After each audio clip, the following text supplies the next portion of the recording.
Assalamualaikum warahmatullahi wabarakatuh. Perkenalkan, nama saya Dwi Wirastianingsih dari kelas SI 702, Program Studi Sistem Informasi. Pada kesempatan kali ini, saya akan memaparkan jawaban dari soal ujian akhir semester mata kuliah Manajemen Risiko dan Kualitas Sistem Informasi.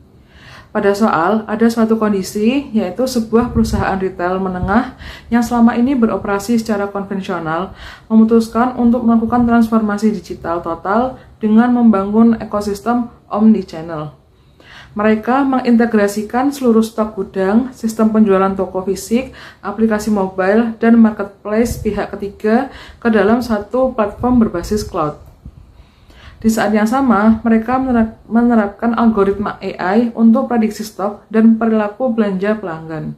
Namun, perusahaan memiliki keterbatasan anggaran untuk infrastruktur keamanan cyber dan pelatihan transformasi digital. Perusahaan retail menengah menuju ekosistem omnichannel berbasis cloud menghadirkan tantangan besar dari sisi teknis maupun manajemen SDM.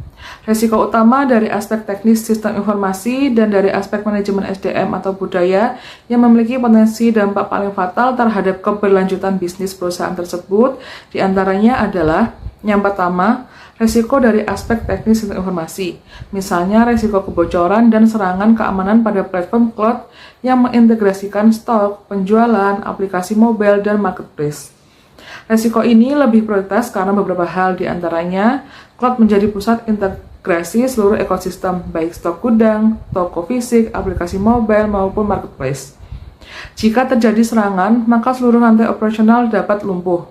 Kemudian yang kedua, data pelanggan dan transaksi yang bocor dapat menimbulkan kerugian finansial dan dapat membuat reputasi perusahaan menjadi buruk. Yang ketiga, keterbatasan anggaran keamanan cyber memperbesar kemungkinan kontrol keamanan, misalnya enkripsi, monitoring, firewall, dan backup tidak memadai. Keamanan informasi harus melindungi aspek SIA, yaitu confidentiality, integrity, dan availability.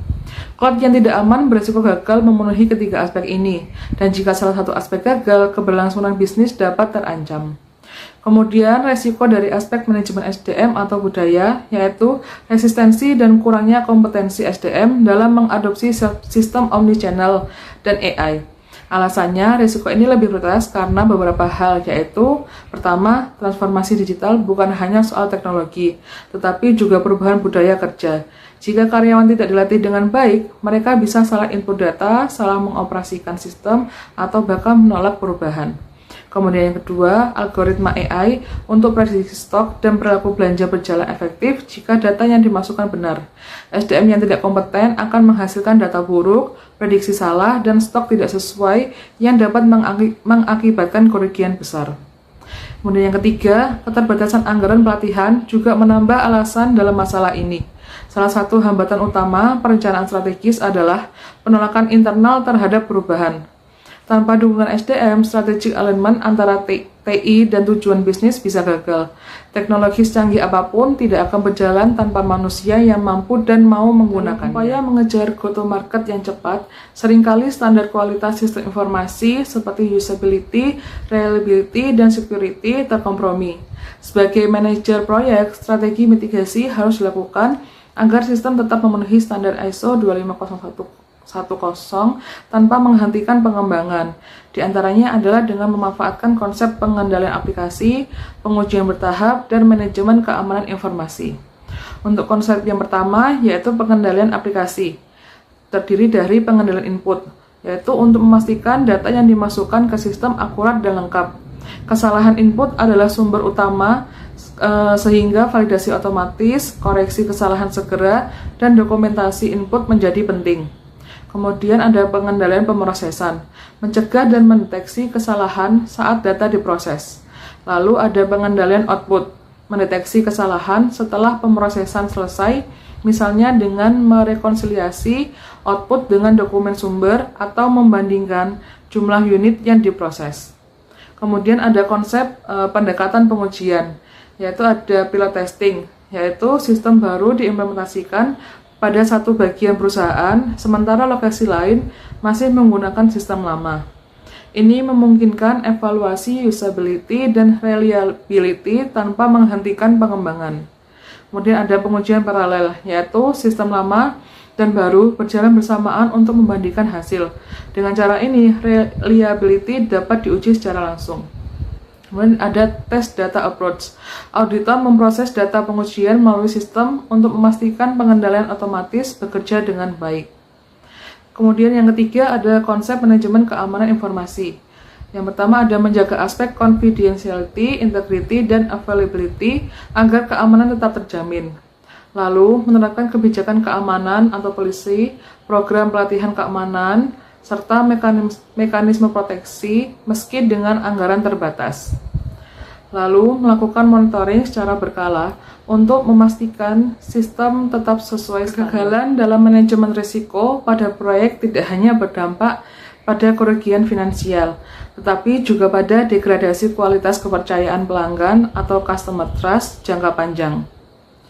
Degradasi customer trust atau kepercayaan pelanggan menurut saya dapat dibagi menjadi 3, yaitu yang pertama, reliability dan usability. Jika sistem sering error atau aplikasi mobile tidak responsif, pelanggan akan beralih ke kompetitor. Kemudian security, kebocoran data pribadi pelanggan seperti alamat, transaksi, maupun kartu kredit akan menimbulkan krisis reputasi. Sekali kepercayaan hilang, akan sulit dipulihkan. Kemudian ada jangka panjang. Informasi adalah aset strategis. Jika tidak dijaga, perusahaan dapat kehilangan keunggulan kompetitif.